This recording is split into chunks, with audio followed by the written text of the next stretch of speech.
starting P3 here for my very first Sebring 12 hour. I think we have a strong race car overall, and I'm looking forward to my first Sebring 12 hour. Yeah, so race day here. It's going to be a long day, very hot, starting P5. Yeah, let's see how we can go. Coming to Sebring, it's always special. You got to be reliable, and of course, it's going to be strategy throughout the whole race.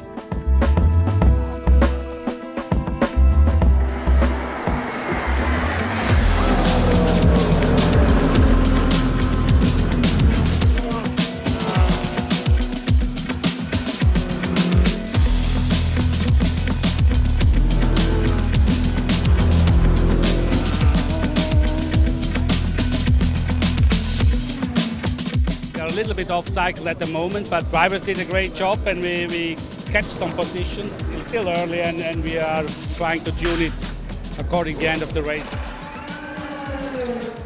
Halfway through the moment, I think we're in a good position. The car seems to be good, but yeah, stick to the front and stay clean.